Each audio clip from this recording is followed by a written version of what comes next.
আচ্ছা, সবার আগে লাল কার্ডটা নিয়ে আসি। বলো যে লাল কার্ডটা খেলো সেটা নিয়ে অলরেডি দেখলাম অনেক ধরনের কথাবার্তা হচ্ছে, যেটা আর্জেন্টিনার প্রত্যেক ম্যাচ নিয়েই হয়। কারণ প্রত্যেক ম্যাচেই একটা দুটো ডিসিশন থাকে যেটা ম্যাচ পিপলের পছন্দ হয় না। তবে আজকে রেড কার্ডটা নিয়ে একদম স্পেসিফিক সোজা হিসাব সেটা হচ্ছে এনবলো অ্যাকচুয়ালি অতি চালাকি করতে গিয়ে নিজের গলায় তিনি দড়িটা দিয়েছেন। অলরেডি ফার্স্ট হাফ শেষ হওয়ার ঠিক আগ মুহূর্তে, মানে 44 মিনিটের টাইমে তিনি একটা ইয়েলো কার্ডের খেয়ে তারপর ড্রেসিং রুমে গেছেন। ড্রেসিং রুম থেকে ফিরে তার কাছে মনে হয়েছে যে একটু একটু আগে গোল দিছে সে, বাট তার কাছে মনে হয়েছে যে ওকে ফাইন, পেরাজেস থেকে একটা যদি ফাউল আদায় করে নিতে পারি, এই জন্যই সে ড্রাইভটা দিছে। ড্রাইভটা দেওয়ার পর বাট কাজ হয় নাই। মূলত মেইন কথা যেটা, যে তার কাজ হয় নাই, সে ড্রাইভ দিছে। আর ড্রাইভ দিলে ফিফার আইন যেটা বলে, আইন তো ইদানিং সবাই শিখতেছে, মুখস্থ করতেছে।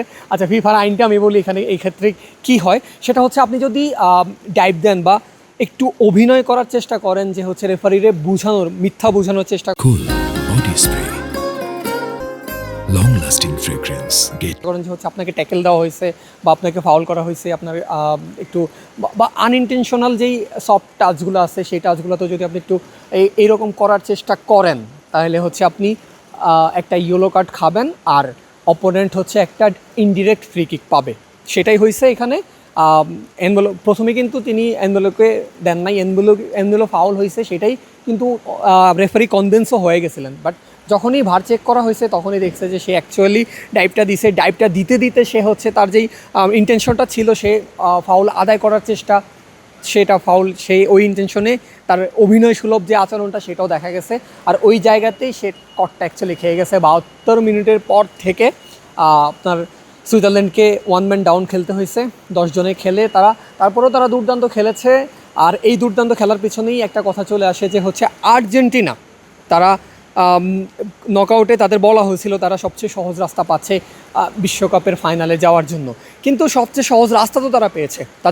আজকে তারা সুইজারল্যান্ডের সাথে খেলেছে, এটাই তাদের সর্বনিম্ন, মানে সর্বোচ্চ যেই র্যাঙ্কিং, 19 নম্বর র্যাঙ্কিং আছে সুইজারল্যান্ড, এর নিচে তারা কোনো টিমের সাথে খেলেনি। অর্থাৎ বাকি যেই টিমগুলোর সাথে খেলেছে, তারা কেপ ভার্দে কিংবা ইজিপ্ট, তারা এর নিচের দল। তো ওই টিমগুলোর সাথে একটা ম্যাচও কি আর্জেন্টিনা একটু স্বস্তি নিয়ে জিততে পারছে? তাদের 3টা ম্যাচে 2টা ম্যাচ তাদের 120 মিনিট পর্যন্ত খেলতে হয়েছে। কেপ ভার্দের সঙ্গে তারা 111 মিনিটে গিয়ে গোল পেয়েছে, উইনিং গোলটা পেয়েছে, তবে সেটা উইনিং গোল নিজেরা করে নাই, একটা ওন গোল ছিল। তারপরে গত ম্যাচে ইজিপ্টের ম্যাচের ব্যাপারটা তো মোটামুটি সবাই জানে, অনেক কন্ট্রোভার্সাল ডিসিশন দেখা গেছে, বাট আলটিমেটলি তারা কিন্তু দুর্দান্ত, মানে মাইন্ড ব্লোয়িং আপনার কামব্যাক যেটা দিছে, রেমন্টাটা যেটাকে বলে স্প্যানিশ ভাষায় বা কাতালোনিয়ান ভাষায়, তো ওই রকম কিন্তু তারা দেখাইতে পারছে। আজকের ম্যাচটা অনেকটা এরকম হয়েছে। আজকে যদিও আর্জেন্টিনা আগে গোল দিছে, বাট ম্যাচে কিন্তু ফিরছে সুইজারল্যান্ড। ম্যাচে ফেরার পর তারা ওয়ান ম্যান ডাউন হওয়ার পরেও 10 জন নিয়েও কিন্তু আর্জেন্টিনার সঙ্গে ফাইট দিছে। আর্জেন্টিনা ফাইট দিতে পারেনি। আমি মেজরিটি আর্জেন্টিনা ফ্যানকে একটা মন্তব্য করতে দেখছি, এখানে বলেন, সোশ্যাল মিডিয়াতে বলেন, তারা যারা রেগুলার ফুটবল দেখে, মানে হুজুগে না, তাদের একটা কমেন্ট ছিল যে হচ্ছে এই খেলা নিয়ে অ্যাকচুয়ালি ম্যাচ জিতা সেভাবে সম্ভব না, এই খেলা নিয়ে টুর্নামেন্ট জিতা সম্ভব না। কিন্তু তারপরেও আর্জেন্টিনা ম্যাচ জিততেছে। কেন জিততেছে ওই ব্যাপারটাই আসি। আর্জেন্টিনা ম্যাচ জিততেছে কারণ আর্জেন্টিনা একটা টিম। আর্জেন্টিনা ইজিপ্টকে হারাইছে কারণ আর্জেন্টিনা একটা টিম কোনটা বলতেছি সেটাও আমি আস্তে আস্তে আসতেছি। আর্জেন্টিনা আজকের এই ম্যাচটা তো আর্জেন্টিনা জয় পেয়েছে।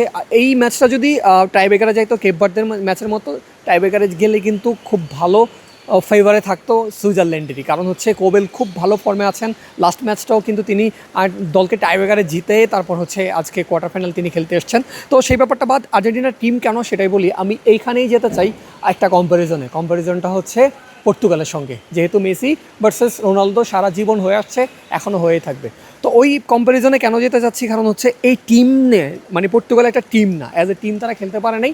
এই কারণে তারা এত ভালো, এত মানে স্ট্রং একটা টিম নিয়ে আসেও তারা কিন্তু সেইভাবে মানে একটা ডিজাস্টারাস টুর্নামেন্ট কাটায় তারপর তাদের যাইতে হয়েছে। আর আর্জেন্টিনা ওইখানে এগিয়ে আসছে যে তারা মনোবল হারায় না। মেসি মনোবল হারায় না, মেসি গেমে থাকে, মেসি ম্যাচে থাকে। আপনি সেকেন্ড যে এক্সট্রা টাইমটা ছিল, এক্সট্রা টাইমে আপনি দেখতে পারবেন আর্জেন্টিনার একটা মাত্র মূল মন্ত্র ছিল, সেটা হচ্ছে অ্যাটাক। কারণ ওদের এমনিতে একটা প্লেয়ার কম, 10 জন নিয়ে কতটুকু বাস পার্ক করতে পারে আর্জেন্টিনা ভাবছে যে আমরা দেখে ছাড়বো। আর্জেন্টিনা সেটাই করছে।